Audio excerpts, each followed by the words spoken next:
I had this massive panic attack. Bro, I thought I was having a heart attack. Like both arms went numb, my throat shuts, sweating profusely. In that moment, I remember thinking, if this is how I die, I just had this massive amount of sadness come over me. Who's gonna walk Chloe down the aisle? Who's gonna teach Andrew to be a modern day knight? And then I made this vow to my wife, till death do us part. I just didn't realize death was gonna come so quick. And so I accepted death quickly, but I was so sad for my family. But my theory was if I just can somehow make it down the staircase, if I die on the pool deck, my wife will see me and maybe she can call 911 and maybe they can somehow bring me back to life. I don't know if it was just the fresh air once I got outside the door. All of a sudden, everything kind of cleared up over a minute or two. I was just left in a puddle of sweat. Before we dive into today's episode, I want to thank you for tuning in and supporting the brand. Now, I have spent the last decade plus of my life building Bear Performance Nutrition, and we create effective supplements that you can trust to support your wellness, endurance, and performance goals. We offer high quality, great tasting whey protein powders, effective pre-workouts, superfoods, sleep support, electrolytes, and much more. So if you want to support the content that we produce and the message that I am sharing through my content and on this podcast, I would greatly appreciate it if you went to bpnsupps.com and you can use code NickBear10 to save 10% off your next order. So thank you guys. I appreciate you. And let's dive into the show. All right, guys, what's going on? Welcome back to another episode. Today we have Bedros Keuilian. Bedros, welcome. Nick, thanks for the opportunity, man. Good to be here. This is episode 2 of you being on the show. Yes, sir. And last time you were on the show, I asked you a question. Your response went viral. I've seen this clip all over the internet shared by a bunch of different pages. And I wanted to bring that question up again and have you answer it again and then really dive into it because I think it's going to set the context for the conversation we're going to have today. And I asked the question, what's the number one thing that is holding most people back from reaching their full potential? You said the story. Yeah. Can you describe what the story is? The story is a story that we tell ourselves, and it's partly true. It's what happened to you as a kid. Maybe you were physically, mentally, sexually abused. Maybe you were laughed at and picked on for, being fat or having a stutter. But whatever story that you end up telling yourself and you carry that into adulthood, what I found through my life experience is that you end up looking for evidence to then reinforce that story throughout the rest of your life of why you're not lovable, why you're not smart, why you can't lose weight, why you should be broke your whole life. And so the moment you can realize that I can take back the pen that I've empowered others with, who have been writing in my book of life, and I could start rewriting my story from this day forward, how it goes, then you start looking for evidence for your new story. I can be lean. I can create financial freedom. I can be loved. I'm not just to be thrown away. I don't have to be in an abusive relationship. But it's about self-empowerment is really about taking that pen back and rewriting your story, because I think we could all agree, until you die, you certainly have thousands of pages of blank pages left in your book of life. It's time to start writing your current story and not so much living out the past story that you had. Do you think it's that easy to go from yesterday, I told myself this story, today, I changed the story, I changed the narrative? So it's simple, not easy, right? It's literally that simple as I described, but it's not easy because our brains are so good with creating neural pathways to reinforce things. So for years, if you keep going and finding abusive relationships to then justify why you should be abused, because your subconscious mind still believes that you're not worthy of love and respect, then you have to create new patterns of life. You have to create a new neural pathway, and you have to beat that into. This is why we talk about habits, right? This is why we talk about those small micro habits become lifelong habits that are hardened and create a pattern of life. And so is it easy? No, it is simple, but it does take a good amount of time, maybe working with a therapist, maybe doing the deep work, journaling your thoughts, feelings, and emotions. Why do I feel this way? Where's it coming from? But oftentimes people are too busy distracting themselves, escaping from the reality, either through social media or binge watching television or vices like alcohol or pornography or weed or gambling, whatever the thing might be. And so they never take time to just sit with themselves and go, what is going on with me? And how could I actually rewrite my story? And then doing the work to do that. Like anything else, it takes time and effort, but the outcome that it produces, holy hell, like a brand new life. Yeah, I was reading your book, Man Up, Yeah. and one of the quotes in there was, the negative belief system is crippling. Your beliefs dictate your habits. Habits dictate actions. Actions dictate outcomes. Mm-hmm. Belief is everything. Belief is everything. If I believed, for example, that, we're screwed. Biden is our president and this country is screwed. We're selling it all off to China. We're sending all this money to Ukraine and it's being laundered right back into the politicians' pockets and the world is going to hell. If I had that, if I believed that we are screwed, why would I make the time to come here and go on your podcast if my belief system was that we're doomed, right? But I have a belief system that we can overcome, that we can rebuild, that we can write our path. And so, therefore, my belief systems do impact my habits. That changes my actions. I got on a plane, I got here. And the outcome is hopefully this interview we're doing will wake enough people up where they will start becoming the voice against the opposition that is trying to erode our great country and tear down our Constitution. Yeah, one of the things I like to say is doubt is only dangerous when you start doubting yourself. Mm, The whole world can be against you. right. You know, as an entrepreneur, you probably know, like, when you get started, no one believes in you. Nope. Everyone's laughing at you. They think it's a joke. When I started my business, people were making fun of me. Yeah. Right. And if I would have let that belief control my narrative, Yeah. my thought process, my securities, there's no way I'd be where I am today. Yeah. I didn't ever buy into that. So everyone can doubt you. Everyone can say things about what you're trying to do and what you want to do. But until you actually believe that from what they're saying, you're in the driver's seat. As you say, like, you are flying the fighter jet. Bingo. Right. And you could very easily, if you start believing what the doubters say, you turn that fighter jet into a crop duster that is not worthy of, going to battle and then winning the spoils. And it's funny you say that too, man. We think so much alike, and I think most high performers do. And by the way, anyone listening to this going, well, then I'm not a high performer. I'm not an entrepreneur like you guys, and I haven't done what you've done. You just do the work and you get there. The human mind, the human body, the human psyche is so pliable. You can literally become anyone and anything. Multiply that over time and experience, and don't quit even when it sucks. But I share this because the doubt of 1,000 people on me is less dangerous than if I had self-doubt. Like my one self-doubt in myself is more dangerous than 1,000 people doubting my ability to build that franchise, Fit Body Boot Camp, and ultimately, have a big exit. And so the conversation, the most important conversation you could ever have is that conversation that takes place between your ears, right? With yourself. Like you could sit here, and I know you never would, but if you're like, Bedros, you're going to fail at your next big business, and then you're going to fail at the one. Cool. Thanks, Nick. Appreciate your opinion, man. And then I could see the guy at my hotel, let's say he says the same thing. By the time I get home tomorrow, 1,000 people told me I'm going to fail and I'm never going to succeed. None of that will impact me. But the moment I allow any one of those seeds to take root in my mind and I go, maybe Nick's right, it's over. Then I will now find evidence to erode my future. I listened to Joe Rogan and Chris Williamson have this conversation. They were talking about layers of paint. Mm. And what you previously just said, someone might be watching or listening to this thinking, yeah, but I haven't built a business and I have no reason to believe in myself. And I haven't made money and I haven't achieved any success in the terms that I deem successful. But you have to layer paint. It's like layers of paint is what builds wisdom. It's experience, it's trial, it's failure. So, you've been at this for decades now. Yeah. You have lots of layers of paint. You've built and failed. You've lost money. You've made money. Built multiple businesses. Built relationships. I'm sure relationships have fizzled out and fallen apart as well. Yep.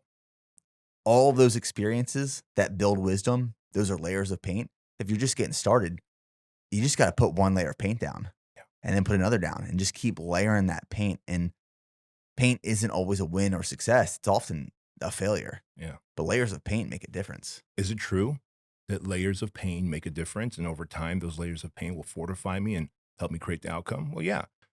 I see it in this table. You see the layers of wood. You see it in a tree. You cut a tree trunk and you see the rings, the layers that it took to grow. And A person who's a tree expert can look at all the dozens of rings and say, man, over the years, 5 years in, this tree had to endure a very harsh winter. 7 years in, it had to deal with, you know, 3 years of drought. Like all the, forest fires, like the rings tell a story. Carbon fiber, yet another thing. Carbon fiber is one of the strongest materials out there, lightest and strongest. How do they make it? Layers, right? Layers. It's always about layers of pain that begin to build us up. But I think oftentimes people, they compare their 1 year of effort to our 15 or 20 years of work that we've been doing. And they go, well, I did it for a year of focused work and I'm not there. I'm not where you are, Nick. They don't see that, if I'm not mistaken, you took your GI Bill and you parlayed it into the supplement company, right? I used a loan through the Military Associated That's Bank, what it was. USAA. Yeah. A lot of people could have told you so many different things to do with that money, or better yet, not to take that loan. But you knew that I'm going to take that loan. I'm going to do this work. There's probably going to be layers of pain.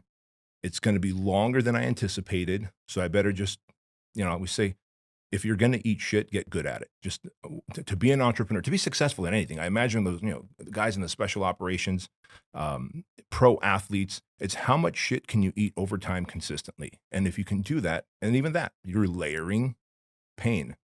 So nature shows us that layers of anything produce an outcome. So then why wouldn't that apply to us in life? It absolutely does.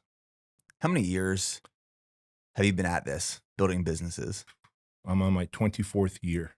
And for you right now, what would you say has been the biggest success? If you had to boil it down to one thing. Biggest financial success, and also it helped me personally as well. And I think those two are tied. In business, your biggest financial success will also be the thing that develops you personally, that helps you develop the most amount of self-mastery. And it was launching Fit Body Bootcamp, our franchise. And the reason is, I was a gym owner. And then when one-on-one gyms started to tank after the 2008 housing market crash, I realized, all right, gyms for one-on-one personal training aren't making money anymore. Outdoor boot camps, where it's one coach, one trainer, many clients, that's making money, but it's not something you could scale across every state because of weather and inclement, whether it's super hot or super cold. So in Southern California, where I live, outdoor boot camps, you can run around the year. And so I said, well, what if I just take the outdoor boot camp, bring it indoors, instead of have one-on-one personal training, because a lot of people couldn't afford $600 to $800 a month after the housing market crash. What if I now bring it down to $149 a month, get 30 to 40 people in a group, train them for 30 minutes. And the way I justified it to myself is, if a pro NFL coach can train the highest level of athletes in a group environment, couldn't I then take Mr. and Mrs. Jones and train them to help them burn fat and build muscle tone in a group environment? Of course I could. So I had to change my paradigm, because I come from the one-on-one personal training space. And I always used to tell people, well, it's one-on-one, not one-on-two, not one-on-three, not one-on-many.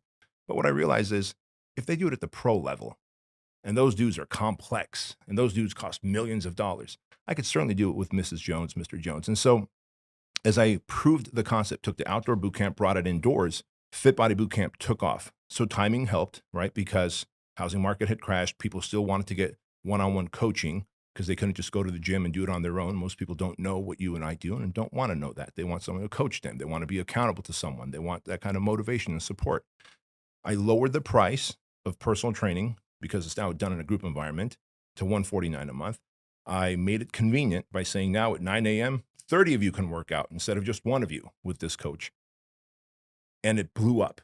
But in the process of blowing up, and just to give you an idea, all franchises, whether it's Jiffy Lube, Subway, 7-Eleven, or Fit Body Bootcamp, our brand, less than 1% of franchises ever make it to 100 locations. In my first 2 years, we had 118 locations.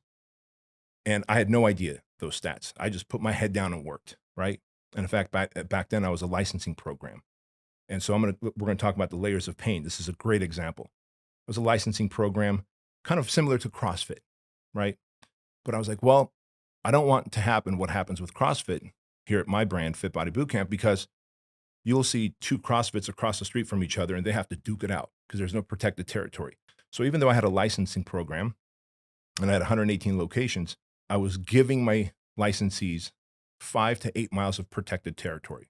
So if I have one here in Austin, Nick Barr can't open one up uh, for at least 5 to 8 miles. Well, the problem was the great state of California, where I live, said, hey, you just crossed the line into franchising. I was trying to do something right by our licensees. And apparently, by giving a protected territory, which is why CrossFit doesn't, I crossed the line into franchising. They wanted to fine me $2,500 per location that I had open. And I said, if you guys do that, I'm going to have to file bankruptcy, number one. Number two, I don't have the money, which is why I'll have to file bankruptcy. Number three, these 118 locations that are active and open, I support them. I coach them. I mentor them. They've signed a lease. They've built out locations. They're going to go belly up most likely. And so what else can we do? So imagine the fear where you're looking at your wife in her eyes and she's like, what's going on? I'm like, well, we might have to refinance the house. What year was this? This was 2011. Okay. Right. So 2 years prior, I'd been building it as a licensing program. And so she's like, we've already refinanced the house once for this goofball idea. Right. But fine, we can go live on your parents' couch if this fails. I'm like, we may have to pay this massive fine, $2,500 times 118 locations.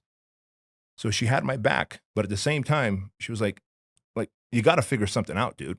And so those are the pains that people don't see when they see Fit Body Boot Camp on the Inc. 500 list 3 years in a row, Entrepreneur Magazine's, fastest growing fitness franchise. Those things, and I just gave you one example of that. So Fit Body Boot Camp now with over 600 locations, it's our biggest brand. It's literally built my personal brand and it's built me personally. I've become a better communicator, a better visionary. I've gotten more emotional discipline. I've become more productive. My life structure is more organized. I literally found more time in my life because Fit Body grew. I became a better leader because now I've got over 50 team members just in that one company, all walks of life, all different personality types. And I can't just lead the ones that I connect with. I got to lead them all. From the bean counters to the compliance officers, to our attorneys, to our support personnel, to our sales reps. And so it's created so much personal growth. It's created so much financial growth, but it came with so many layers of pain. Here we are, I don't know, our 15th, 16th year in business. And without that layers of pain, I wouldn't be here today. And I love that. I'm sure at some point there was this pivotal moment. You went from slow growth, no growth, struggling to high growth, accelerated growth. What story were you telling yourself back then when you were struggling? And then what did it look like when you changed the narrative, you changed your story? Was there a moment you can remember where the story changed? I can. And in fact, you mentioned my book, Man Up, and I tell that story in the book. So as I told you, this was around 2011. And so, because people are wondering, did you end up paying that fine to the state of California? Here's the power of negotiations, right? And this is why everyone should learn how to negotiate and compromise and communicate. And not that I was good at it, but I'm a pretty decent salesperson. And I wasn't a good salesperson. We can trace that back to, again, someone I talk about in my book, Jim Franco, my first mentor. He was a personal training client. He was an entrepreneur. He taught me how to sell. He yelled at me. He said, you're an order taker, not a closer. That's why you're a personal trainer and a bouncer and a fry cook at Disneyland. And I was like, I beg to differ, Jim Franco. He goes, no, you took my order for 6 months of personal training. You didn't sell me any personal training. I wanted 6 months of personal training 3 times a week, and you just fulfilled my order. But you don't close any deals. You let people walk, and that's why. And I had never had anyone speak to me that way. Like, did he tell you this while you were his trainer? Yeah. Was he just giving you tough love? Tough love. He's an old dude from Jersey, moved to California, started this company called Autolog. I think he saw something in me. In fact, I just went to his 80th birthday party. So Jim is my rich dad, right? And my dad is my poor dad, and I love him to death. We escaped communism. I'm sure we'll talk about that. But full circle here, I never had an entrepreneur anyone talk to me like that. Not because I'm it's just no one cared enough. This dude saw something in me, and over time, when you're working with a client one-on-one, you do build a bond. He saw how much I cared for his health and fitness. He was in his 60s at the time, and so he poured into me, man. He brought me sales tapes and sales books, Tom Hopkins, Brian Tracy, Zig Ziglar. A whole new world opened up to me. But I share this with you because going back full circle, I learned to negotiate because it is a sale between me and the state of California. I don't want to pay this fine. I said, look, I know you're doing this because I'm a licensee or a licensing program, and I was selling it as a franchise by accident, given protected territories. My intentions were well placed. They go, yeah, we agree. Because I used CrossFit as an example. I'm like, I don't want Fit Body Bootcamp locations to be duking it out. I want them to be, friends, not enemies. And so I said, what if I turn this brand into a franchise and not sell a single location until I do? They go, great. Don't sell a single location until you become a franchise. Now, dude, I thought this was going to be like maybe 5-6 grand of paperwork and maybe a month and a half. $85,000 later, Nick, and 11 months later, we became a franchise in late 2012. This all just legal infrastructure fees? Yeah, yeah. Like when you franchising, all franchises have to deal with the Federal Trade Commission. So I'm governed. Fit Body Bootcamp is overseen by the Federal Trade Commission, and rightfully so. I can't sell you a franchise on a 7-year franchise agreement, have you go sign a lease somewhere for, 5, 7, or 10 years, build out for 100 grand or so your gym, and then I disappear because I don't have the money to support you. So long ago, the Federal Trade Commission started to oversee franchises, which is great, which is awesome. But with that, there's a lot of legal fees. You have to create SOP manuals and FDD, franchise disclosure documents, and there's 13 of the 50 states have their own FAs, franchise agreements, and FDDs, franchise disclosure documents. Not to bore you with all that, but all this to say that California gave me the nod, but it was like 11 months later and $85,000 later, which I didn't have, which was still better than the $2,500 times 118. They let me slide. I became a franchise, and the rest was history. Now, you fast forward now as we come on to 2013, 2014. Remember, we talk about how the story we tell ourselves. I've had a weird life, man. I've had a rough life. My family and I, we escaped the Soviet Union, Armenia, when I was 6 years old. We came here June 16th, 1980. So we just celebrated 42 years of being in this great country, in the United States. And that process of escaping wasn't just to bring us to freedom and opportunity. My dad, he was a member of the Communist Party. He didn't necessarily believe in communism. So he wanted to bring us, his kids, to a free country where we can have more freedom, opportunity. He believed in capitalism. What my dad didn't know is that by escaping, he also freed me from almost daily molestation. I was being molested by 2 older boys in Armenia over and over again. And so this all ties into what happens in my book, because I came here, and because of that abuse, what do men do? We put it in a box, we put it away, we put other boxes in front of it, compartmentalize and move forward and go, I'm never going to think of it again. But it shows up in your relationship. It shows up in your friendships. It shows up in your business partnerships. It shows up in your belief systems and how much money you can make. There's always this glass ceiling and how much love I can have and how much money I can make. Because I always felt like I was broken, unworthy, right? And so late 2014, early 2015, I had this massive panic attack. And the title of that chapter in the book is called The Morning of My Heart Attack. Bro, I thought I was having a heart attack. Like both arms went numb. My throat shuts. I'm getting tunnel vision, sweating profusely. I'm like, dude, I'm 38 years old. I'm having a heart attack. And in that moment, I remember thinking, if this is how I die, I just had this massive amount of sadness come over me. Who's going to walk Chloe down the aisle, my daughter? Who's going to teach Andrew to be a modern day knight? That was my job. And then I made this vow to my wife, till death do us part. I just didn't realize death was going to come so quick, right? And so I accepted death quickly, but I was so sad for my family. And I was in my guest house because I went to pick up my shoes because I left my shoes there the night before. I play the drums. Drums are up there. I play barefoot. So I picked up my shoes, and that's when this whole panic attack happened, which felt like a heart attack. But my theory was, if I just can somehow make it down the staircase, if I die on the pool deck, my wife will see me and maybe she can call 911 and maybe they can somehow bring me back to life. I don't know if it was just the fresh air once I got outside the door or if it's just a movement down the staircase. All of a sudden, everything kind of cleared up over a minute or two. I was just left in a puddle of sweat. So that was that. Later, the doctors told me that, hey, it's a panic attack. Your heart's fine. You have to do something. And that's where I started working with a therapist to get over my anxiety attacks and my overwhelm, because they gave me medication to basically to numb me. I felt so numb on medication. I forget what it was. It wasn't Prozac or anything like that. But anyway, I share this with you because here I was going to a therapist working on the things that were making me feel overwhelmed and anxious because I never wanted to have another anxiety attack like that again, bro. I wouldn't want that on my worst enemy. You are helpless. It's crippling. It brings you down to your knees, and you're just like, this is how I go. So I figured, all right, I'll work with the therapist reluctantly. This therapist, Kevin Downing, he's so good at what he does. He goes, 4 sessions, I'm going to give you the tools to deal with your anxiety and your overwhelm. And if you do these things, you will have like 80 to 90% less overwhelm and anxiety. I'm like, check, got it. Like, I'm a workhorse. You tell me what to do. I'll do it, coach. Was this in person or was this In person. virtual? Okay. In person. Every Monday for 4 weeks after work, I would go. I'd get there at 6 p.m. I was his last patient, and I'd sit there on his couch, and, he'd just talk to me. And basically, you end up he just asked the right questions for you to help yourself out. And you're like, oh, duh, okay. I'm just anticipating future pain. All anxiety is, as we talked about earlier, anxiety and overwhelm is anticipation of future pain. And then he taught me that action alleviates anxiety. Going back to what you were talking about, you made this list when you were feeling a little anxious and overwhelmed. You're like, okay, what can I control? I'm going to control the things that I can control. You took action on it. Action alleviates anxiety. He taught me how to say no to opportunities that come.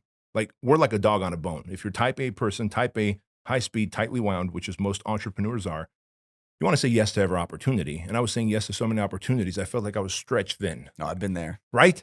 Right? Yeah, that's tough. Yeah. And so now you're having guilt when you're doing this thing with a business partner who you don't want to let down. You're feeling bad that you're letting your family down. You're with your family, but now you feel like, dude, my business partner thinks I'm a dirtbag right now because I should be working as hard as him. And so you're just constantly overwhelmed, and that's going to trigger another anxiety attack. So another thing Kevin taught me was, like, say no more often. And then the last thing he taught me was halt. Manage your halt. Hungry, angry, lonely, tired. That's what HALT stands for.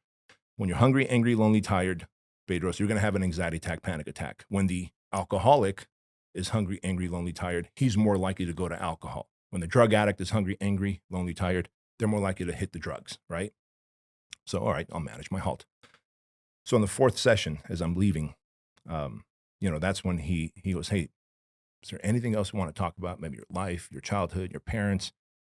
And in 4 weeks, he had built such rapport with me. I hadn't even told my wife about being molested. I never told anyone, not my parents, not my older brother and sister, no one. It was going to my grave with me, Nick. And damn it, Kevin asked, and I was like, well, parents. I'm like, what do you mean parents? Like, he goes, oh, your parents, were they abusive to you? I'm like, dude, my parents come from a communist country. Like, I was never put on restriction. I was just slapped around by my dad. But quite honestly, the beatings my dad gave me like paled in comparison to what happened to me as a kid in Armenia. Why I threw that out there, I still don't know today, other than the fact that I probably trusted. He was the first male figure in my life that I trusted at the age of 38. And he goes, what happened? And I just started bawling, dude. I'm standing at his doorway, ready to leave. I've signed my credit card slip. It's a 2nd floor. Across his tiny office, it's an office this wide. There's a window right here. I could see my truck, but my legs are locked. I can't go backwards to the staircase. I'm bawling, I'm crying, like snot and everything, like just like all in. All I can think is if I could just fling myself across his room here, I could smash through the window and fall to my truck, and we don't have to have this conversation. Because he just is shaking his head and saying, Bedros, I'm so sorry. And I'm crying more, and I don't want him to be sorry for me. Like, don't be sorry for me. Don't talk about it. Don't bring it up. Yet I brought it up. He goes, what happened? And I explained the best I could, and I couldn't talk. And so he says, were you abused? And I nodded my head, yes. Were you raped? Nodded my head, no. Were you molested? Yes. By a babysitter? No. By a boy? Nodded my head, yes. And then finally, like 2 older boys did stuff to me, Kevin, da-da-da-da-da, and now I'm crying again. Bro, that led to 15 more months of therapy. So imagine this. I'm on my last session, 4 sessions. I'm walking out. Peace, Kevin, see ya. Nick, that led to 15 more months. Every Monday for 15 months, I came there after work and I sat with him and we just did a deep dive. And he put these 3 words to the 3 feelings, emotions that I had, which was shame, rage, and confusion. Shame. I was so embarrassed that happened to me. No one could find out. My friend Nick can't find out. Like, he'd be like, B, what's wrong with you? You're broken. You're filthy. You're dirty. So no one could find out. There's shame. Rage. How the fuck did this happen? Why did this happen? Why didn't anyone protect me? Didn't anyone see this happening? Right? And then confusion. Did I do something to invite those two older boys to happen, to do this to me? Did I encourage this somehow and I don't realize? So the confusion. So we dug deep, man, and that big mountain and this is Kevin's words, not mine. He's more eloquent than I am. The big mountain on my timeline of life just became a little speed bump on the timeline of my life. He had me write a letter to myself, to my old self, and he gave me the first sentence. And the first sentence was, "Hey, Bedros, um, between the ages of 4 and 6 in Armenia, you were molested by two older boys, comma, but now, dot, dot, dot." He just gave me the first sentence, and it took me a month and a half to write that letter to myself. I tried writing it on my iPhone, didn't want to do it. Laptop, didn't want to do it. Pen and paper, pen and pencil. Finally, after a month and a half, I was able to do it. 11 pages later, I wrote this awesome letter to that little boy uh, and told him how awesome we are today and what a great human I am. And he should be so proud of himself. He helps Shriner Children's Hospital, 7 figures every year, Toys for Tots every Christmas. 97 kids adopted now through Compassion International. And I realize now, as I was writing that to my younger self, all kid-based charities, like, what am I doing? Yeah, I'm donating money, but I'm really just trying to heal myself. It's the most selfish thing I do. But after those 15 months, Fit Body Bootcamp hockey sticked. You can go back to the Inc. magazines and Entrepreneur magazine and see where Fit Body Bootcamp hit Inc. 5000 and then Inc. 500, and where we were Entrepreneur magazine's 143rd fastest growing franchise out of 175,000 franchises. It was all after 2015. After I did the self-work and healing, it was almost like putting down the e-brake. It was like removing the glass ceiling. You're asking me, what is the moment? The moment was on the other side of healing. Sadly, it wasn't a light switch. It was more of a dimmer switch over 15 months of realizing that I am worthy of love. I am worthy of good friendships. I deserve financial freedom. I'm a good human. I'm not to be thrown away. I'm not garbage. Like, these are things I felt, bro. So if you're walking around in that state with shame, rage, and confusion, how are you going to have this awesome life, awesome marriage, awesome relationships? You can't. And so you ask, what was that moment? It was after healing. And proof of it is in the growth of my companies and how I always held on to an additional like 25, 30 pounds of fat. But I was like that bulky guy who was, you can tell there's muscle under this guy if he just got rid of that 25, 30 pounds of fat. Permabulk. Yes. The permabulk. Yes. Yeah. I love that term. Thank you. Yes. That, like, literally effortlessly came off over the next several months, right?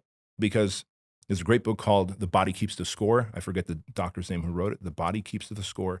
He talks about how if people have been molested, sexually abused, whatever, if you want to disappear in a Western society like we live in, you're either going to get very fat, or you're going to, or men use steroids to get very jacked and big to protect that inner child. So you either want to disappear, or you're going to get big and jacked to protect your inner child.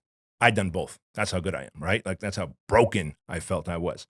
But man, what was that moment of the meteoric hockey stick on the other side of the healing, which took 15 months. And some days I would walk out of his office for 4 or 5 days, make it felt like I was walking through molasses, like I was able to put a word to it to my wife. I was like, I feel like I'm walking through molasses with my head in a fog. So if you just imagine that for a moment, while still having to be the CEO, leader, founder, make decisions, but it was all worth it.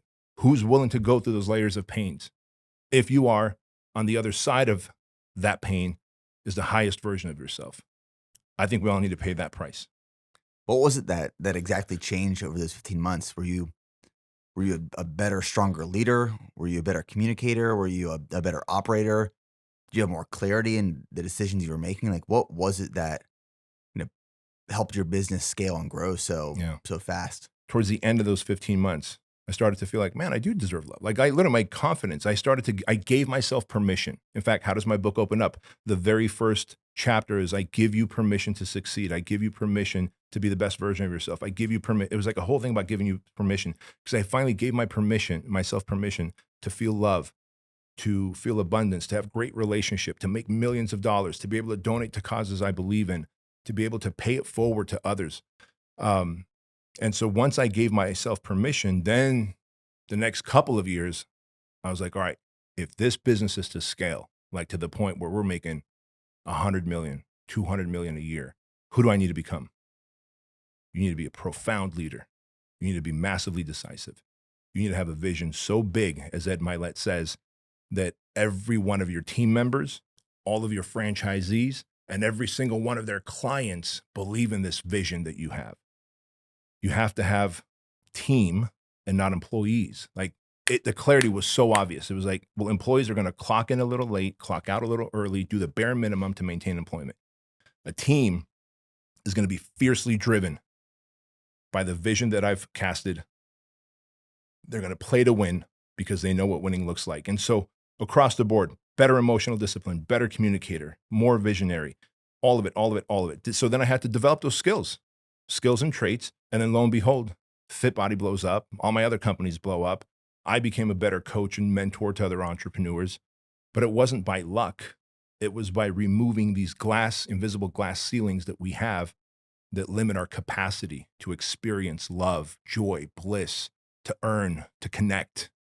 You've met people where you're like, I just spent 2 hours with them, but I'm not sure if I know this guy, right?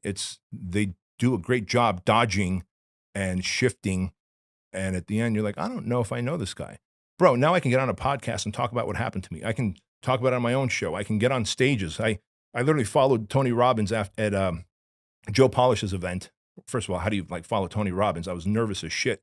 But I got up on stage after Tony Robbins post-healing to speak about leadership. And I'm like, guys, you guys are all millionaires and billionaires in here. Joe Polish has this massive group. I'm like, I'm not going to teach you leadership. You guys are either good leaders or you have great leaders. So instead, we're going to talk about the limiting beliefs that you might have that probably come from physical abuse, sexual abuse, emotional abuse. And you could see grown men and women squirming in their seats because I was just like, hey, here's what happened to me. Here's how I felt. Here's how it showed up in my life and in my work and in my business. And you might be experiencing it too. And as it turns out, 1 out of every 3 people have had some kind of physical, mental, or emotional abuse. 1 out of every 4 people have had some kind of sexual abuse. So we walk around in life with all these filters that we have on, seeing ourselves as broken and shameful and seeing others as threats because you're a dude, you're a threat because older boys did that to me. So now you're like, hey, B, let's go into business partnership. I'm like, cool. But subconsciously, I don't trust you and I want to have a bone to pick with you. And then by God, it's going to show up because I'm going to find the evidence for it. I let all that go. And I encourage everyone else to do the same, man. But the work has to continue. Yeah, think back to when I first got started with this whole journey. And I announced to friends, to family, to peers, I was in college at the point, I'm starting a supplement company. Yeah. I'm starting a dietary supplement company. And their response was, it's a pretty competitive market out there. You sure you want to enter a competitive market like that? Mm. And for a second, I started to believe this doubt. I thought, oh man, is this actually the right choice? Is this the right decision? And I started justifying to myself, well, this is a multi-billion-dollar market. If I can just get a small share, I bet you I can at least do $100,000 a year. And I put this cap. I just want to get to $100,000 a year. Mhm. If I reach $100,000, I can ride that for the rest of my life. And then you finally get there and you think, well, let me bump it up a little bit. Let's just do 200,000 and then 300,000. Then let's hit 1 million and then 2 million. And it was these small incremental steps for years and years and years because I never took the top off. Yeah. I never allowed my vision to be as big as possible. And then eventually I got to a point where I realized, these small incremental steps, I'm setting them and I'm achieving them because they are achievable because I don't doubt them.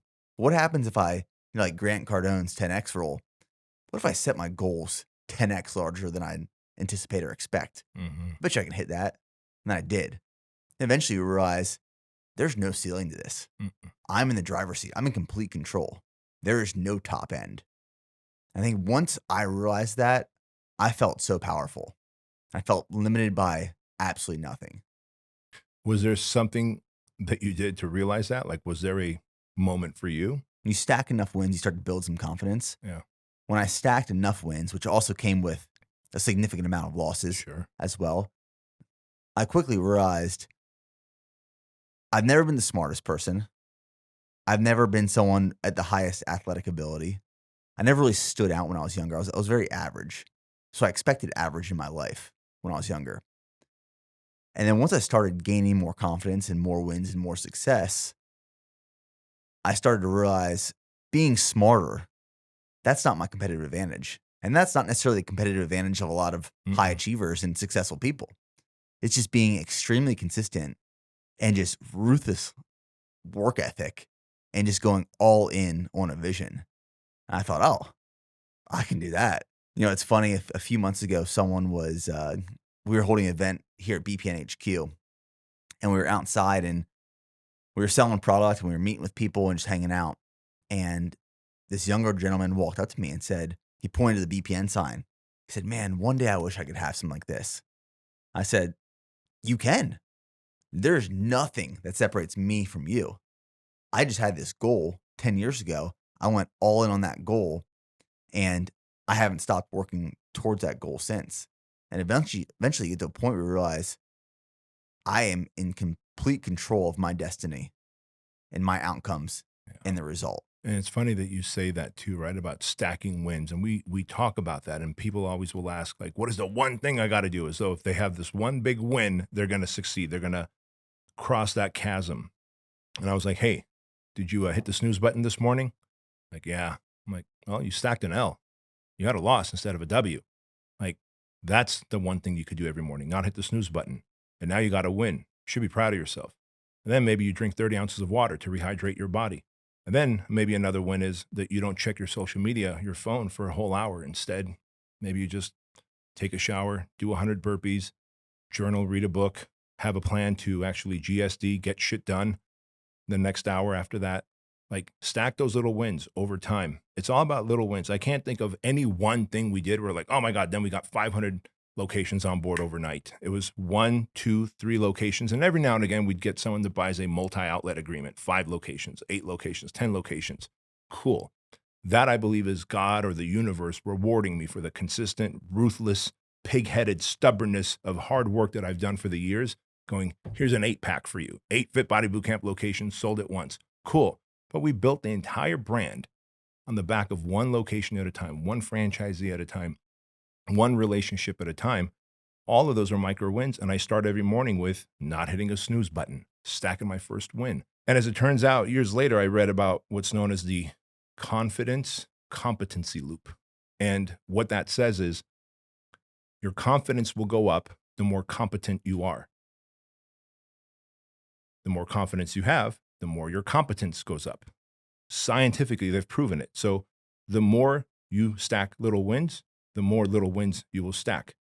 The more you stack wins, the more confidence you will gain. The more confidence you gain, the more wins you will stack. And so confidence competency loop is a thing. And all of us who have achieved any measure of success have just done that. The small, dirty, ugly work that's not sexy, like social media, like a podcast like this, that gets the results. And those who think that there's like, what is that one thing I got to do? I don't know, win the lottery? I guess that would be it. What is the one thing that's going to financially change your life? Go win the lottery.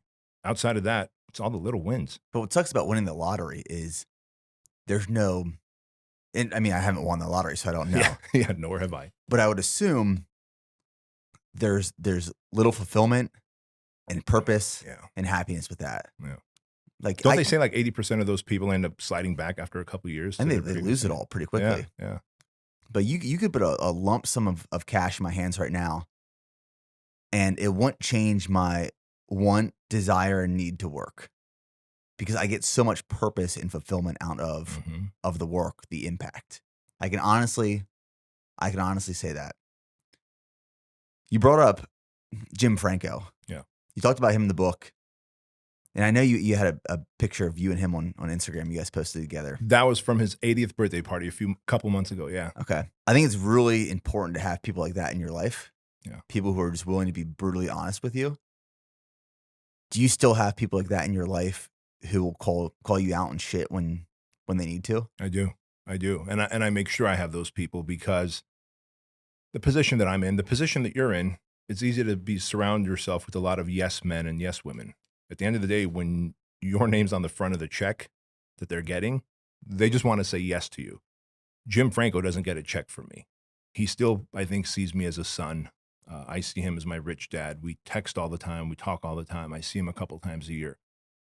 And so he will still be brutally honest with me. In fact, he goes, "Hey, in 2020, you were going to buy that $27 million house um, in Dana Point, right on the water where I surf." He goes, "Did you do it?" I go, "No. When the pandemic hit, I realized that my ranch style house where I have two different exits, I'm on a cul-de-sac. It's a big property on a hill. I realized during the pandemic and during those riots, I was in a better position than a gated community on the water." He goes, "Good move, kid." This was at his 80th birthday party. He goes, "I thought that was the stupidest move you were about to do." I go, "I remember when I told you all excited like Jim, you were like, that's a stupid move."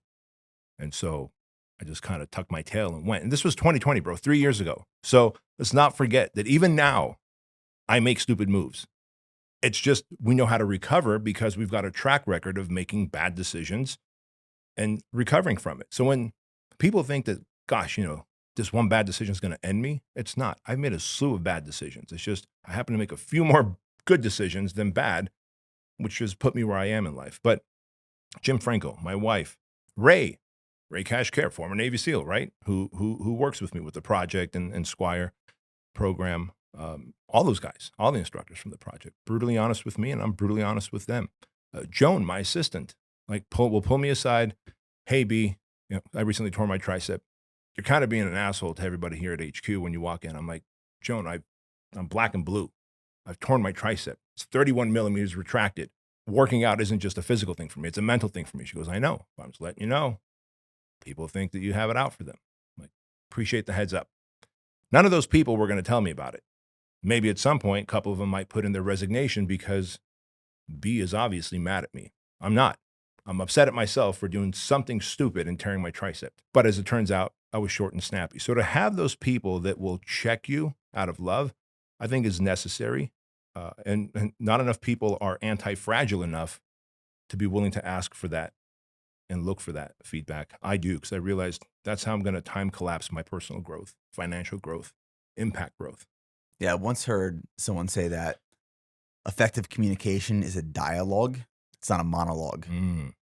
So from a leader, you put this vision out there, you put the plan, the rehearsals, everything out on the table. It's like, this is what I'm thinking. And if you have a bunch of yes men, it's okay, boss, we'll do it. That's a monologue. Yeah. When you have a dialogue, it's, yeah, I don't think that's gonna work because of X, Y, and Z. Yeah. I want pushback. I want my thoughts, my ideas, my plan to be disrupted and destructed and put back together. Mm-hmm. I think having those people in your life is extremely important. You made this post that I thought was really interesting, and it said everybody understands the concept of you are the sum of the 5 people you spend the most time with. You hear people say this all the time. Yeah.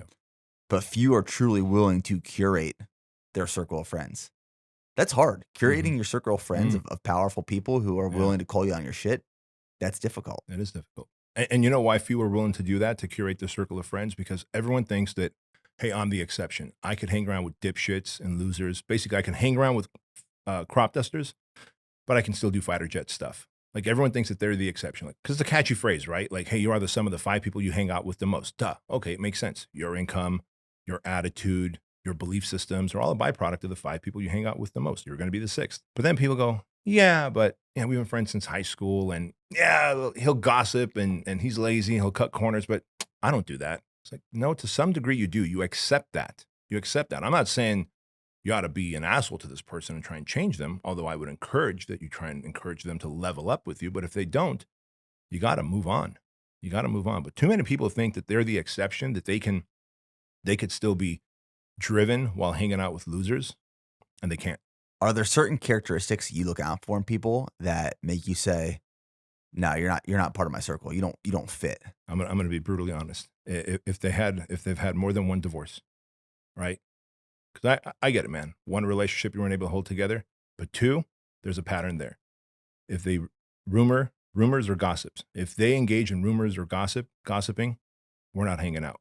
If you don't make enough money to really live financially free, we're not hanging out, because then there's going to be something that you're going to try and do where your greed glands are going to secrete, that you're going to justify why it's okay to take advantage of me or the opportunity, my events or my franchisees. And this is stuff that had happened to me. People are like, B, how can you say that? So you want to hang out with someone that's like, you know, like a blue collar person that's getting by? No, I got blue collar friends that I'll see every now and again because we've got history, etc. However, I won't, and I won't do business with them if they've, you know, more than one divorce, if they spread rumors, if they gossip, if they have any vices that they haven't dealt with. Because ironically, on the other side of it, I love anyone who has seen adversity and overcome it. So you've been physically, mentally, sexually abused, and you've overcome it. Come work for me. Come work with me. Let's be business partners. Bryce, my CEO for Fit Body Bootcamp, recovering alcoholic. He's on his 6th or 7th year. And I knew him when he was an alcoholic. He was one of our franchisees. Now he's the CEO of Fit Body Bootcamp. Like, look at the trajectory over the last 12 years that young man has had. Young man, because I'm about to turn 49. He's 39. Recovering alcoholic. Like, man, he's got rage in his eyes. He's got a chip on his shoulders. He's got fire in his belly. Like, I love addicts because if you're a recovered addict, I'm going to take that same addiction, just like I'm an addict, and I'm going to channel it towards something good. And you're going to do amazing stuff. But yeah, I will ruthlessly curate the people that I surround myself with and also the thoughts that occupy my mind. Like, you will never see me at a hotel or, you know, you walk into a nice hotel and they got the TV playing. Yeah. Immediately I turn it off. You're indoctrinating me with something as little as go get coffee at the downstairs restaurant all the way to here's why this state is better and you should move your business there, because now I'm running my business in California. Now I'm thinking maybe I should move my business to Arizona, and now it's going to do, I don't want any kind of information that I haven't curated to come into me. Like I follow like 500 people, and those are the 500 people that I love and respect, and I like their shit. If any one of those people start changing their conversations and all of a sudden now they're victim-minded, there's another one I'll add to the list. Victim-minded, gossipy, rumor spreading, multi-divorced, addicted people that haven't recovered yet. I will not hang out with them. Broke. And so to me, the thoughts that occupy your mind and the people that you surround yourself with are like 99% of the equation of who you're going to become, the actions you're going to take. So if I can curate that and control that, why wouldn't I? I was thinking about this on the run this morning in terms of what are the characteristics I look out for to avoid in people. And I've learned this by working with these people, obviously. High ego is something I love. High confidence. I love high confidence and great confidence, but high ego is something that I've seen wreck an organization, wreck a team, and just annoys the shit out of me. The second is insecurity. Now, we all have insecurities, and that's okay. But a lot of times people allow their insecurities to just disrupt every part of their life. And not just their life, but the lives of people around them as well. Those are two things I look out for in individuals that I work with or I surround myself with. Ego is a defense mechanism for a lack of confidence. And so ego is what creates blind spots. Like, there's so much science behind that. And so if someone's got ego, they can't even take feedback well. And so clearly they're the ones that are always blaming. They're the ones that are always not taking responsibility. And at some point it is going to wreck relationships. And then, like you said, insecurity. If someone's insecure, they lack confidence. If they're insecure, there's probably opportunities that they had to stack wins and create competency, and they didn't. And that's where the insecurity comes from. And it's not look, we all had insecurities. Like you said, it's okay, but heal or stack enough wins to fix those insecurities or lose the weight or build the muscle or solve the problem. But if you don't, hey man, I want the best for you, but we just can't be friends because I'm on a mission and this rocket cannot slow down. If it does, it'll fall out of the sky. And it's not about to do that. Not during the pandemic, not during anything. Like, you're a man on a mission. I'm a man on a mission. And I believe like every man needs mission, purpose, and team. The moment my mission is compromised, I lose my sense of purpose and I don't have a A-level team around me, I will go back to being a self-destructive asshole. Like, that's who I genetically am. I must have mission, purpose, and team. And in the absence of that, I self-destruct. And so I can't allow people like that to come in. I think it makes sense why those are your parameters. I mean, you're a man on a mission here, dude. You're blowing up BPN. Last episode we recorded, you talked about that concept of needing purpose in a mission. And if you don't have purpose in a mission, you self-destruct. Yeah. And you use that use your dogs. Yeah, Cookie. Yeah, can you tell that story again? Because that was so Yeah. that made so much sense for me. I've told so many people that Yeah. analogy and that story. Just it makes sense. It does. And again, this is why humans are messed up, man, because we're like, oh, we're humans. We're much better than dogs. We're far smarter than dogs. We have much more emotional control than dogs. We really don't. And here's proof. So Cookie is 7 years old now. She was 8 months when we got her. So she was somewhat of a puppy. She's part Mastiff, part German Shepherd, right? So 7 years ago when we got her, she was 8 months old. Sounds like a beast. Yeah.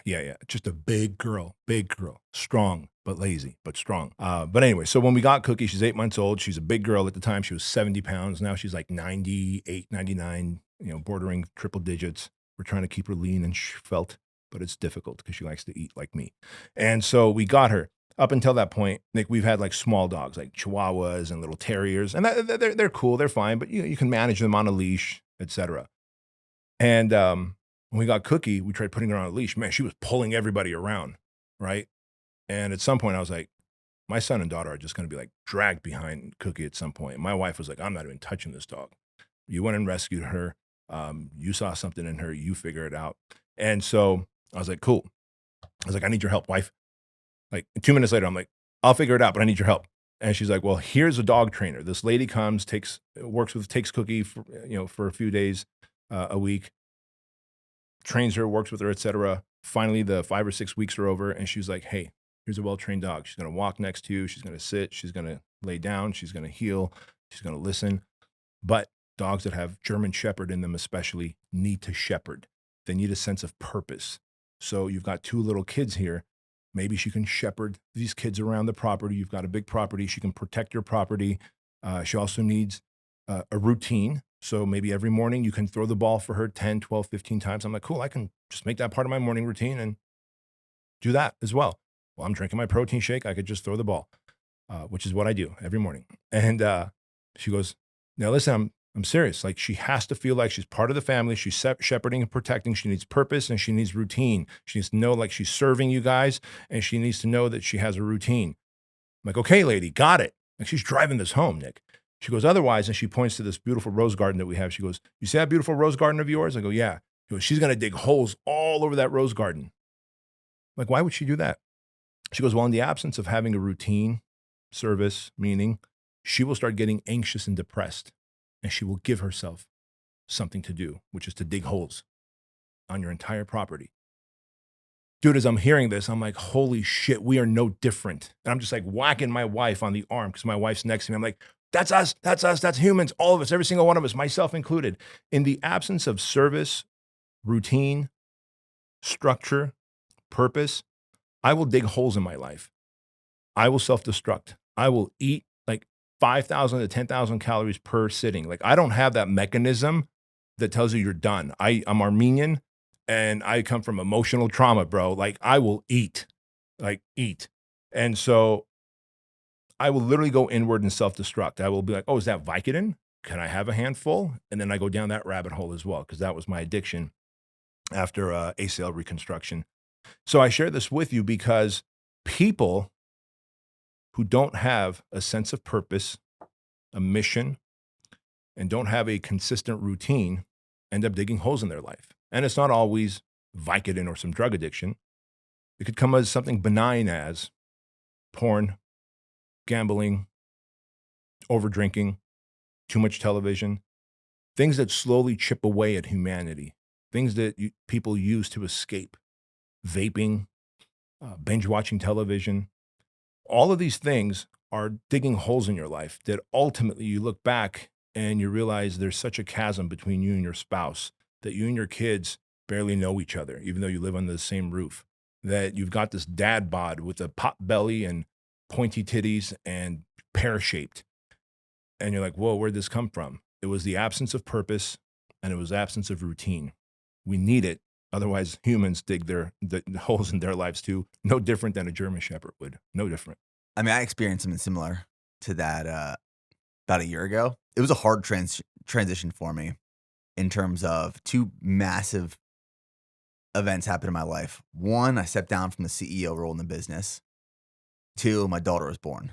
And they happened pretty close in proximity. Yeah. And both great things. Like, professionally and personally, milestones for me. And I was so lost during this time. And if I think of it, like, what did I lose? One, I lost my routine. I got so effective and efficient with building routines the last couple of years of my life. Having a daughter disrupted Yeah. every routine I ever thought I had. I'm still trying to rebuild some of those routines. I've learned that responsibilities. I'm laughing because I've been down that road, bro. It's awful. Oh my gosh. I'm now learning that responsibilities outweigh routines, and routines can be built around responsibilities. So that shook up my life. And then for the longest time, I identified as the founder and CEO of Bear Performance Nutrition. When I sit down from that CEO role and put an operator in that position, I feel like I lost my purpose. I was trying to find, well, what is now my meaningful mission? How has my mission evolved in this new role? I was trying to navigate these two life transitions. And I've talked about this extensively on this podcast and in my content because, I'm still going through this transition in life. Yeah. I mean, it's new. But what I did reactively is I started digging holes and self-destructing. And, I'm a problem solver. So I'm now running more and longer trying to figure out, okay, what is going on and how do I solve this? And I read a few books, and there was a book called From Strength to Strength by Arthur Brooks that really opened up to my mind of, oh, I'm not going through a crisis. I thought I was going through a crisis at first. I'm just going through a transition. I have to now navigate this new transition and what my meaningful mission is and how that's evolved and, what is my purpose and what is my new routine. And once I started rebuilding some of those pillars, I started feeling happier and fulfilled and better. But I wanted to tell that story because it's not necessarily always like when I think of someone who doesn't have purpose or direction or routine, I think of someone sitting on the couch playing video games who's 100 pounds overweight, who never had purpose and direction or routine. Oftentimes, it's someone who's going through this transition who's now trying to re-navigate this new life or this new chapter of life. Yeah. And they might feel just as lost. I can dovetail that into a perfect story. I'll protect this gentleman's name because he's kind of out there, and I haven't heard him put the story out there, so I'm not going to put his name. I'm not going to attach it to it. Not that it's anything bad. So I don't know, about 6-7 years ago. Oh, full circle. That event that I was going to speak at, Joe Polish's event, where I followed Tony Robbins. I was just going to take a quick first-class flight from Orange County, John Wayne Airport, Southern California, to Phoenix, 48 minutes. A friend of mine, a coaching client of mine, reaches out to me and says, hey, I've got a friend, and he'd like to talk to you. But he knows your schedule's busy, but he also knows that next week you're supposed to fly out to Joe's event. He's actually going to that event. He's going to be in the audience. He has booked a 4-seater Citation private jet. He's paying for it so that you guys can both be in that airplane together. You're going to that event anyway. Just forego the first class seat and just go private with him. And he just wants to meet you and talk to you. He just has some questions to ask. I was like, well, fair enough. Happy to help anyone if this guy's an entrepreneur and has some questions, whatever. And so we're on the plane. We're sitting across from each other, 48 minutes. I meet him, and he's like, hey, what do you do? Great dude, by the way. Awesome human being. I go, what do you do? He goes, well, I was brought on board as a CEO, as an operator of this giant real estate company. But even though it was doing something like $380 million in sales, it was still upside down. I knew that real estate is cyclical, and they gave me a big chunk of equity in the company, and I knew I had 5 years to turn that thing around so that they can sell it. And I did, and I had a massive payday. For 5 years, and he didn't use these words, but he was saying basically for those 5 years, I had mission, purpose, and team. Like he was, man, I was in it, I was doing it, and he's describing it in my head. I'm like, he had mission, purpose, and a team for 5 years. And John Eldridge, by the way, in his book, Wild at Heart, talks about that every man needs a battle to fight, an adventure to have, and a beauty to rescue, right? So it is factory installed in all of us, man. It is like we can't get away from this. German Shepherd or John Eldridge or this multi-millionaire that had a massive exit, you can't get away with that from mission, purpose, team, or battle, adventure, beauty. Like as men, we have to solve problems or we dig holes just to solve those problems, which is funny. So I go, got it. He goes, so now I don't know what to do. I go, so how can I help you? He's like, I'm just in a slump. I'm like sad every day. I don't have like anything to do. Dude, have you thought about maybe coaching others that are starting like real estate franchises, Century 21, Remax, whatever? No, I haven't. Sounds like you've forgotten more than like these people would know. So today he's got one of the biggest coaching business for the real estate industry. He's thriving. And let's just call him Bob. And I was like, Bob, when you go and sell that coaching business, before you do, you better start setting up your next thing because you're going to be like my dog Cookie. And then I told him the Cookie story, right? He goes, I get it. And that's all I've done, man. Like I know that obviously there's an exit for Fit Body Bootcamp, my franchise, down the road. That's why I built Truling. That's why I built the project. That's why I'm working on another book. Because I know the moment I stop doing the things, the moment I'm not battling, I'm not seeking out an adventure, I'm not focused on a mission and a purpose and have a team to just conquer with, that I will go inward and self-destruct. And people go, well, so when will you retire? For me, how about never? I may slow down, but I will never retire because when I do, I'll just be like a 90-year-old man self-destructing. Why would you hear about cops and firefighters, all these people who like retire, pro athletes, right? I don't know anything about sports, but you hear about pro athletes. They retire 2 years later, dead. They lost mission, purpose, team. They lost a reason to live. Like truly what we do is a reason to live. And so you're right. It's not just that 100-pound guy playing video games with Cheeto dust in his belly button in his mom's basement. It is like us. It is the people that are productive. Maybe you're mid-level management. Maybe you didn't start a business. Maybe you're mid-level management. And at some point, the company got bought out and you had a big golden parachute paid out to you. So you're like, hey, I don't have to work for a year. Work anyway. Find something to do. Because if you don't, in that year, you will self-destruct. You will dig holes and it will show up in the weirdest ways, man. That is so damaging to relationships, to health, to mental health, all of it. All of it. I'm sure you've probably heard this before, but people say to me, you can never retire because you're a workaholic. But I think based off what you just said, it's not being a workaholic. It's just that we require mission, team, and purpose. Yeah. It's not it's not the work itself. It's the impact of that work and the fulfillment we get from. Yeah. Like I like breathing air, so I continue to breathe. I like keeping my teeth, so I brush and floss my teeth. These are the things I do to maintain hygiene. Why would I want to maintain emotional hygiene, purpose hygiene? There is hygiene in other categories. Physical hygiene, keeping yourself fit, right? Property hygiene, making sure my car's not a mess. It doesn't have a ding on it, a scratch on it, because it reflects me. I see a ding on my car. I'm like, Shelby, one of my assistants, get that fixed quick because that ding affects me.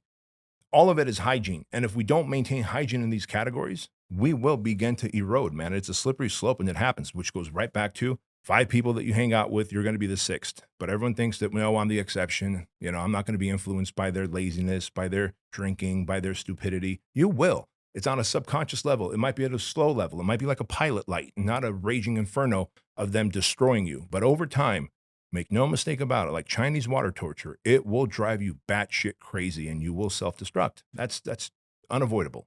In your book, you mentioned that you have to apply the same energy to your 5 to 9 post work that you do to your 9 to 5. Mm-hmm.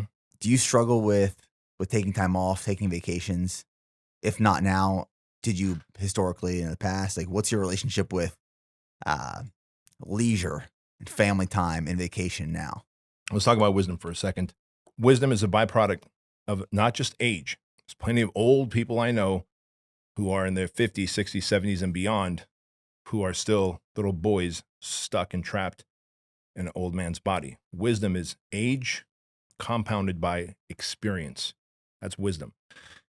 So what's awesome about getting older and developing wisdom is when we first got married and we'd go on vacations, I'm not a sit at the beach and dig my feet and toes in the sand and read a book. Like, looks good when I see it on a magazine or in a commercial. I'm not that guy. My wife is that woman. So I tried it a few times. I'm like, I'm going crazy. It's like, I got to learn to surf. I got to learn to boogie board. I got to try and fight those waves. Like, I need something to do. So one, self-awareness. Like, you got to figure out who you are, like how you tick. And what you like. Number 2, I realized I'm not the guy that can go on vacation and then completely shit on my routine. So now all of a sudden I'm eating pancakes, sleeping until 9 a.m., not doing anything productive. Bro, I bring the whole MacBook. I bring the iPad. I bring the iPhone. I have GSD time. My morning routine continues whether I'm in Europe, whether I'm in Hawaii, whether I'm in California, whether I'm in Austin. Like this morning, I woke up the same routine that you could set your clock to that I do in California happened here. And I wake up at 5:30 Austin time, Texas time, because I wake up at 5:30 a.m. California time. So it's always going to be 5:30. Like I'm so proud of myself for waking up at the same time, doing the same thing in a hotel. And I set everything up the night before I went up the elevator at that Fairmont hotel. I always go and check the gym out. Is that the gym I'm going to work out in? Because, some hotel gyms kick ass and others are ass. And so, okay, no, it's not. So I got to find myself a gym, right? Like I set it all up so that I could win in the morning. So vacations are the same. I can't just turn the brain off. What I can do is let's keep it 5 to 8 days. That's about my expiration point, 8 days. We tried a 10-day vacation to Hawaii. Didn't work out or not Hawaii, Europe.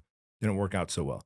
And then I have to still have a morning routine that involves making money, that involves my same routine. I may have to wake up super early while everyone else is sleeping in, which is cool. I'll still do it.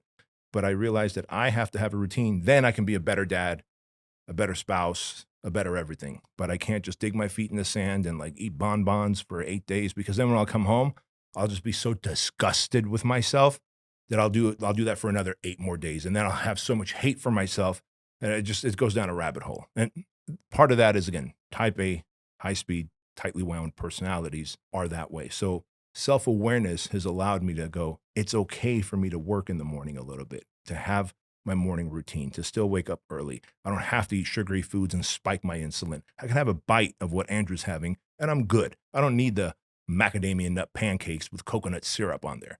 And so when I figured that out, vacations are a lot more tolerable. But I love the life that I have. So what am I vacating from? Look at the word vacation, to vacate, to leave. The fuck do I want to leave my life? I've structured an awesome life. I used to have a shitty life. I've structured an awesome life. Why do I want to vacate? But I'll do it. But it has to be under my terms and conditions where I have a structured morning routine. And then anything after 10 a.m., let's go have fun, fam.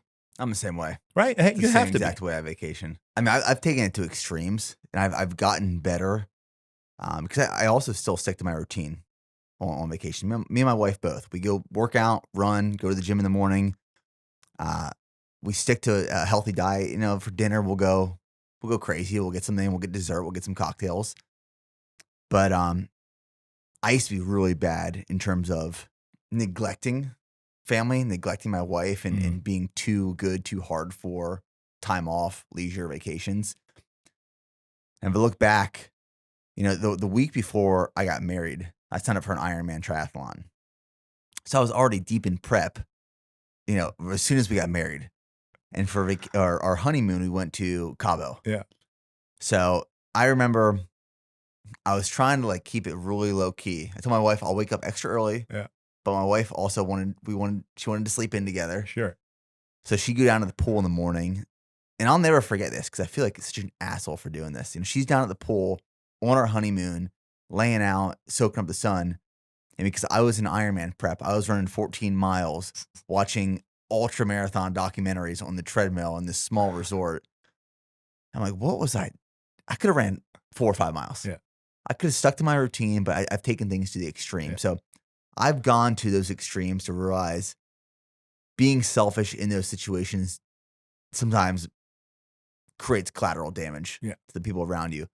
But we are the type of people that we're training in the morning, we're eating healthy, we're feeling good, we're enjoying ourselves, we're having fun. But we want to come back from vacation feeling energized, not feeling like a piece of shit. Yeah. And that's exactly right, man. And so to be able to, I hate the word balance, but I think this is a great place to interject that word. I figured out how to have some balance on a vacation where I don't need to work a full day. I'm not taking 8 hours of coaching calls. I'm not doing Zooms with attorneys and trying to figure out how we're going to go into Saudi Arabia and open up 84 locations there. I'm not doing that on a vacation.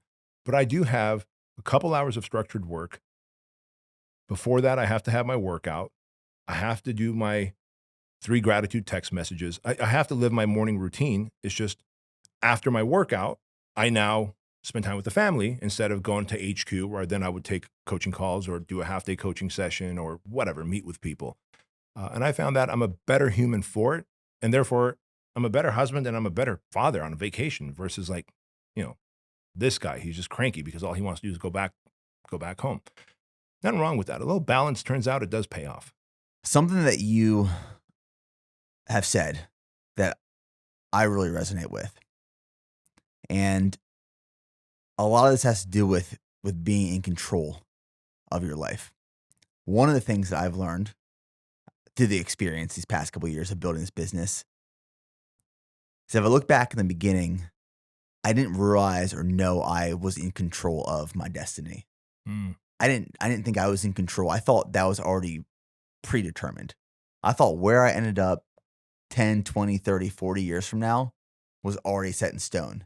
And the life that I was living was it was predetermined. Like you were just hitting the mile markers. Yep. That was predetermined for It you. was already there. It was already laid out. And then eventually I realized I'm in the driver's seat. I'm in complete control. I can do whatever the fuck I want. That was one of the most powerful moments of my entire life. It was pivotal. It was truly pivotal. How did you come to that epiphany? Building the business, and you can feel momentum.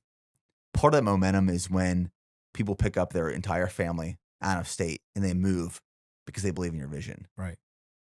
And part of that momentum is when you're running out of warehouse space and you're scrambling to find more warehouse space to hold inventory and pallets. Part of that momentum is more orders coming in, volume increasing, retail accounts being established, building out infrastructure and the team. And every time you can feel that momentum, while it may feel overwhelming, I also feel more in control. I feel like I have more leverage. And as I was telling you before we started recording this episode, last week I felt extremely overwhelmed. You know, there's a lot going on in my personal life, my professional life, the business, content, building out teams. There's like, there was a day where I was extremely overwhelmed, and it was in the morning and I had to get to a meeting. But the way me and my wife have a routine set up is I work out first. I go for my run. When I get back, then she goes and works out and I watch our daughter. And I'm watching our daughter and she's crying after I just give her breakfast. I'm trying to answer text messages to my team, and I'm counting down the minutes before I have to leave the house to get to a meeting on time. I just took a step back.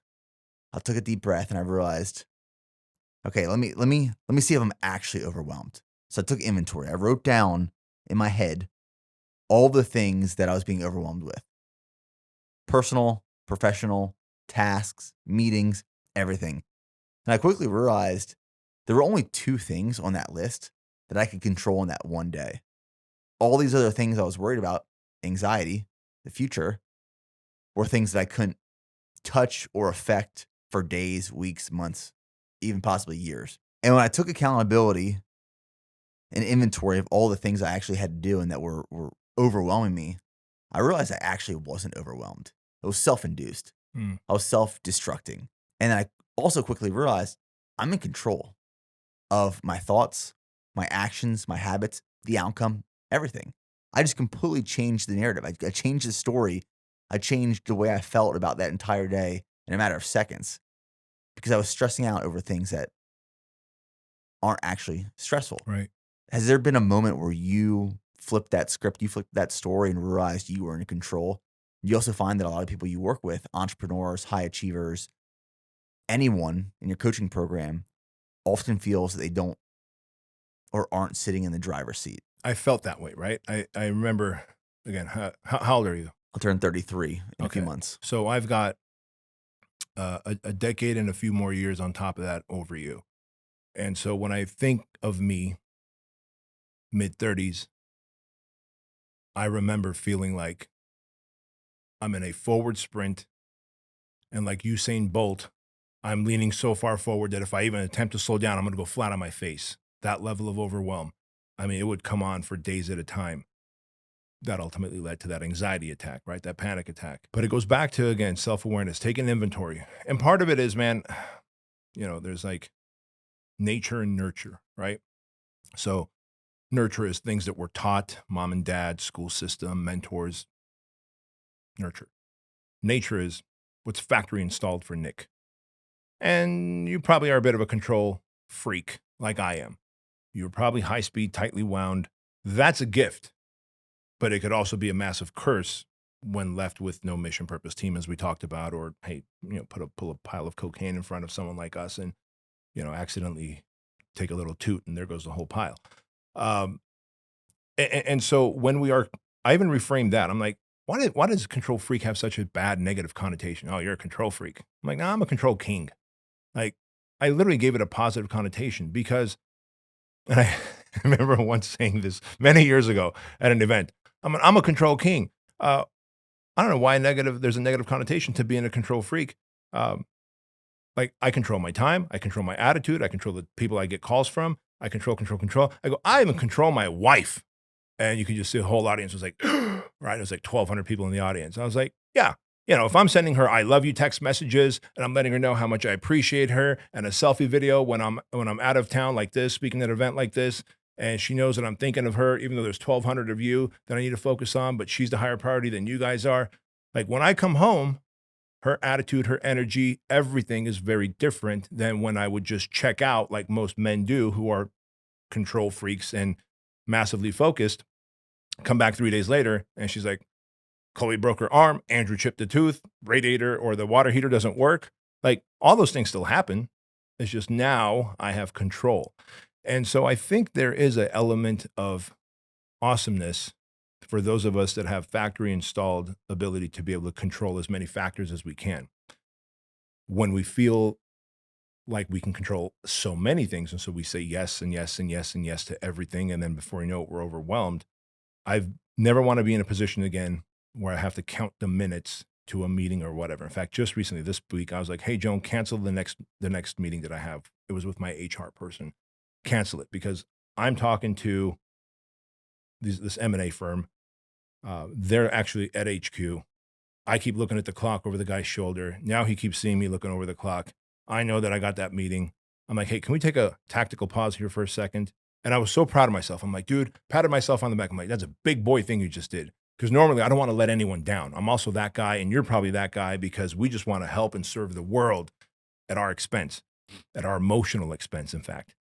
And so I'm like, all right, 4:00 is coming. I got 14 minutes. There's no way this whole M&A conversation is going to end in that time, which means now I have to ride into that person's time, which means now she's not going to leave work at 5:00 like she's supposed to. She's probably going to leave work at like 5:15, 5:20, 5:30. And that's if this thing ends at like 5:15, this meeting. And so I was like, hey, let's take a tactical pause. Hey, Joan, just sent her a voice shot. Can you do this? Sure, be no problem. Didn't affect anyone, right? But the old version of me was, I got this. I can do this at the expense of anything. Like, I'm talking, and I'm gonna be very frank. Like, I don't have to pee. I can just hold it through this next thing. And I know like dudes like you can relate. I'm thirsty, but that's okay. And I have to pee, but fuck it. I'll keep drinking water. And you don't need to do any of that stuff. As it turns out, there are things that you can reschedule. You can say no thank you to and take off your plate. And it feels so good at almost 49 years old now to be able to do those things. When I have clients or friends who are entrepreneurs who have been in that place where they feel they need absolute control and they have to count down minutes, I'm like, wouldn't it be great if you just honored that person's time and just rescheduled them? Wouldn't it be great if you honored your time? And look at the domino effect. I honored my family's time because then I was going to eat into, so I'm going to have to finish up early with this guy and disrespect him, or go later with this guy, the M&A guy, and then go longer with my HR person. HR person's now going to get home later. She has a spouse and kids. I'm going to get home later. My son and I always go work out every night. So now at some point while I'm driving, I'm texting and driving and, hey, son, I'm on my way. Da, da, da. All of that was averted by me taking that tactical pause. And it was such a big boy thing to do. And the 38-year-old version of me would have never done that. The 48-year-old version of me did it. And I was just super proud. I hate counting down minutes. Sucks, man. Oh my God. It's like having a gun to your head. Dude, it makes me think of, you have those certain days where it's meeting to meeting to meeting to call to call. And if one goes over, it throws everything off. Yeah, then you begin to resent the person. It's a whole thing. The intention behind it, when we stack our calendar like that, is well placed. It's just, I think wisdom is so underrated, and how great it would be if we can have wisdom early on. we just can't. I think, again, going back to the conversation we had earlier, God does have a sense of humor, as it turns out, because as we get later on in life, we're like, oh, as it turns out, I could have just taken a tactical pause, rescheduled a couple things, and everything's fine. But in that moment, and part of it is our wiring. Like, I'm a people pleaser. I do like taking care of, like, meeting all my obligations and not saying no to anything. And so it is a rewiring of a hard coded, factory installed thing, like something that is nature in us and not just nurtured.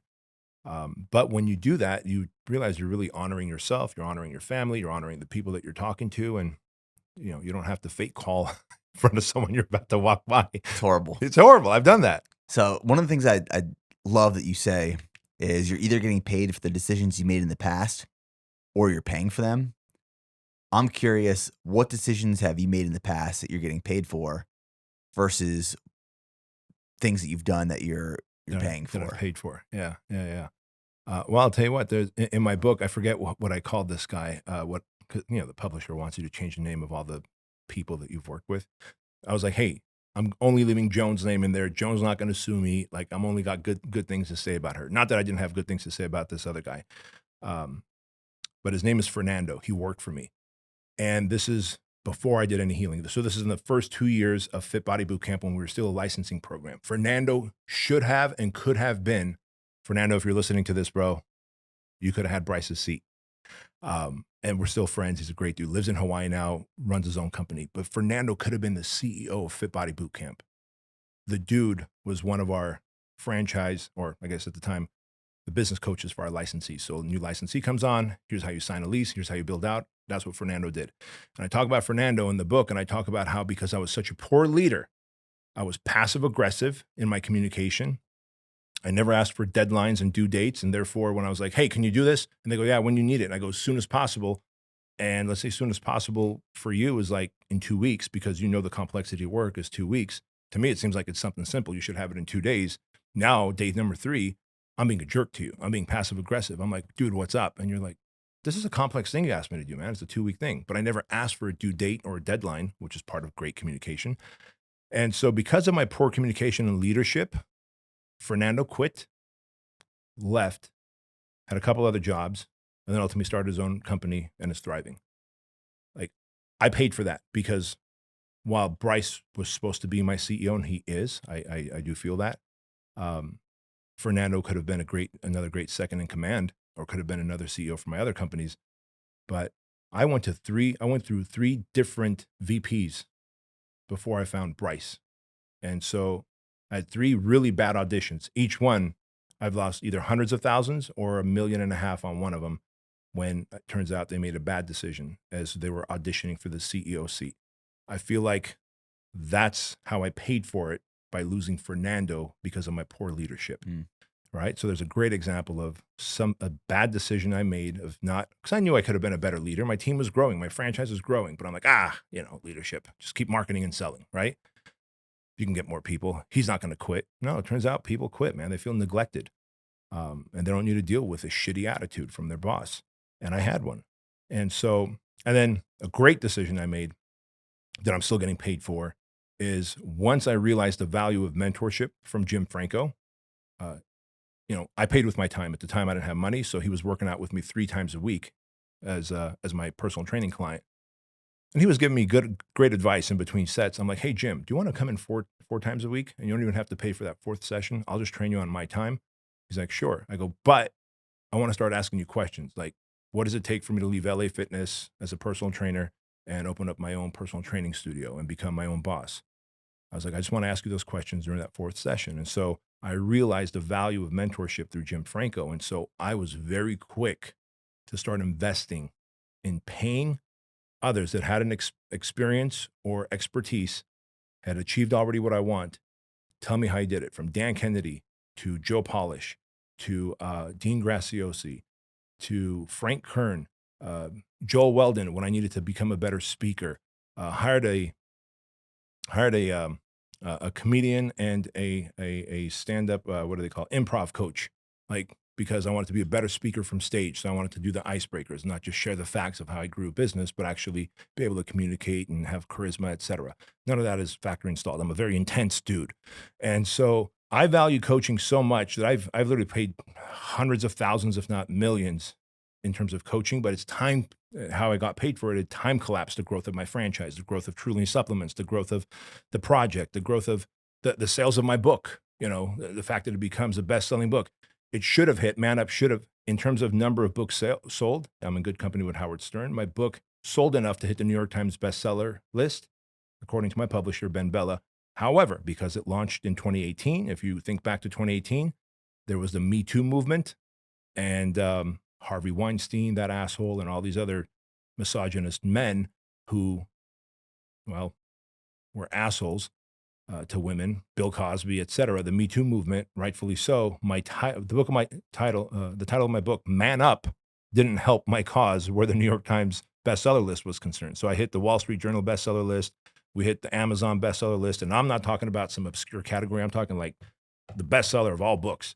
But I share that with you because I hired a coach to teach me how to do a product launch, Jeff Walker. Like, how do I launch a book? And then I implemented. And so I paid money to get coaching, and it still continues to pay off.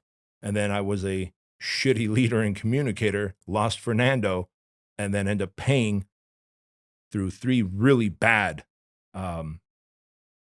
CEO auditions before I got my 4th CEO, Bryce, who's just a badass gangster at what he does. And in fact, the 3rd person who cost me the least amount of money almost put me in a multi-million-dollar lawsuit because as my VP, he fraternized with one of our lower level team members. And Joan, my assistant, found out. She literally called and goes, "Hey, let's just call him Bob. Bob has something to tell you." And he's just like, I'm on a business trip. I could just hear him going, no, I'll tell him when he gets back into town. I'm like, hello, guys. Hello, anyone, right? She's like, tell him now. Joan's fiercely loyal. She's been with me almost 10 years. And so he's like, hey, just want to let you know, me and whoever have been doing this, but I really like her. I'm like, bro, you're the one who said we need a employee new hire packet.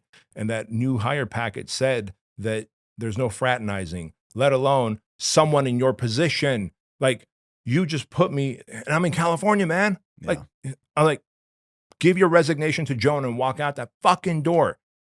And so all this to say, like, that's how I paid for not necessarily grooming and mentoring Fernando as well as I could have, where he could have sat in that seat. I'm curious why you ended up stepping down from the CEO role. And I kind of want to preface it with this context too. I'm a fan of the book, 15 Commitments of Conscious Leadership. Mm-hmm. And in that book, they talk about operating in your area of genius. Yeah. And I know in your book, you've talked about operating in your area of genius. Yeah. Obviously, you're a very strong leader, and you could have maintained that CEO role and taken the business to extreme levels. Did you feel that you had a stronger area of genius, which led you to step down from the CEO role and hire an operator? Part of it was that. So it was a 2-prong reason for me for stepping down as the CEO. So part of it was that, while I knew I've got strong leadership skills now, I had to develop that muscle. It wasn't factory installed. Like, that had to be nurtured into me. But I only lead people who are like high speed, type A, tightly wound. I can lead them really well. I can't manage regular people. And I know that about myself.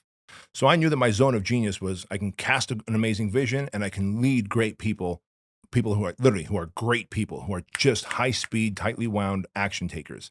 But I still get frustrated very easily with like just rank and file people. Sorry, but I do. And so I'm like, if FitBody is to grow and we're going to have a lot more rank and file people, I'm going to be very frustrated and it's going to show. So I need someone who's not only a great leader of these people, but is also a good manager. Because they're not the same thing. They're not. Leading and managing is not the same, right? You know that. Yeah. You know that. Managing emotions and conversations and like, why did you do that again? Did that make sense for you to do that? Like, I couldn't have, I like, what the fuck did you do that for? Like, how, on what planet does it make sense for you to take a company laptop with you on vacation and then leave it at a hotel? Because that happened, right? And then, of course, that never goes well because I lose my shit. And so I realized what my deficiency is, managing people. This company is going to be very big, and therefore I am not going to be able to manage these people with that frustration. So therefore steps in Bryce, an amazing leader, wonderful manager of people. And I tell him every day, I walk by his office, I open his glass door, I'm like, dude, you're amazing. You're not just a great leader, you're a wonderful manager of people, much better than me. And then I go right into the war room where I do my half days with my coaching clients. It's right next door to my conference room where I do my half days. So that was reason number one. Reason number two is I knew I was meant for more. There was more I got to do. And for me to do that, I had to step away from that seat. My face had to no longer be associated with Fit Body Bootcamp so that I could start the Bedros Keuilian show, which launched 8 months ago. And I had the idea of that like a couple of years ago. Actually, during the pandemic is where I started thinking about that. Like, I need to end the Empire podcast, which was focused on building businesses and building a lot of money. That's factory installed for me. I can turn anything into money, and I can take anything I turn into money. I can scale it very quickly. But I was like, after 2020, I was like, I got to look down the barrel of a camera, have no guests, and just speak my heart's content. But I also knew, like, if I speak, because during the pandemic, I was on Fox News a few times. So the 218 locations, franchise locations that we lost during the pandemic, 9 of them were because our franchisees were like, we don't agree with what you said on Fox News. We don't think this is a pandemic. And that's cool, man. Cool. We're shutting down. We're not going to work under someone who's inciting violence or whatever, right? I'm like, what the hell? It's gotta be a weird feeling. Bro, very weird. And I realized, like, if you don't like my Truly supplements, great. And you don't like what I say on Fox News, you can just stop using my supplement. But if you're a franchisee, you're on a 7-year franchise agreement. You've signed a lease. You've like painted Fit Body Bootcamp colors. There's a lot of impact that my words might make, whether I agree with what they say or not. So I realized I have to start getting into the shadows, and therefore I need a CEO so that the things I say in front of my mic, looking down the barrel of that camera on the Bedros Keuilian show, does not negatively impact Fit Body Bootcamp. And so that was my second reason. And I was right, because my show just blew up in the last 7 months. And I'm really grateful for it, because I knew I had a message that was going to speak to the hearts of men and with what's happening to society today. But I also knew it was going to be very polarizing, where maybe a client who works out at a Fit Body Bootcamp decides they don't like what I said and then decide to protest against that Fit Body Bootcamp they're going to, which that's a small business, bro. That doesn't affect me. That affects that Fit Body Bootcamp. Right. And so I don't want that on my conscience. And so that was the second reason why I had to step down. So in retrospect, has it been the right decision? Now that I've got the right CEO in the seat, yeah. I mean, that's something I had to learn the hard way, the difference between leadership and management. I've always seen myself as a visionary and a leader. And as the business started to grow and I started to become frustrated with managing, and I would build resentment around managing and those tasks and those duties, I started to build some insecurity around that, realizing that I wasn't the best, strongest manager, and I didn't really enjoy managing. And I saw management and leadership as one and the same. So I started to become insecure of, oh man, if I'm not a really good manager and I don't enjoy managing, does that mean I'm not a good leader and I don't enjoy leading people? And until I realized those two things are different, I really even was more secure in realizing the fact that I love leading. I love being a visionary. You know, like we talked about earlier, we implemented EOS in the business. That's been so powerful and really confirming I'm in the right seat for this next phase of growth in the business. But understanding the two between leadership and management has been very game-changing for me personally. Yeah. And not all great. I mean, you look at Elon Musk. He's not the CEO of any of his companies. He's the founder. He's got a CEO for Tesla. He's got a CEO for Neuralink. He's got a CEO for the Boring Company. He's got a CEO for SpaceX. Because typically the visionary and leader, we're weirdos, bro. And other type A people who don't want to necessarily take the risk to be the entrepreneur, they'll work for us. And so they love being led by us. And they are naturally great leaders, but they're not risk takers. That's the difference. And so we're like, dude, I could lead them. They're type A, they're driven. They just want me to point to a direction and tell them how far to run. Then the people who want to be managed, that's where we will create a wake of destruction. Yeah. Oh, I've done it. Oh, yeah. I've done it. Well, Bedros, I appreciate you coming in here. Yes, sir. This being the second episode, you know, your story's amazing. Obviously, you've achieved amazing success. Your show is blowing up. It's growing massively, extensively. And you're just putting good stuff out there, so I appreciate you. Thanks, man. And I appreciate you, Nick. I really appreciate the opportunity. Absolutely.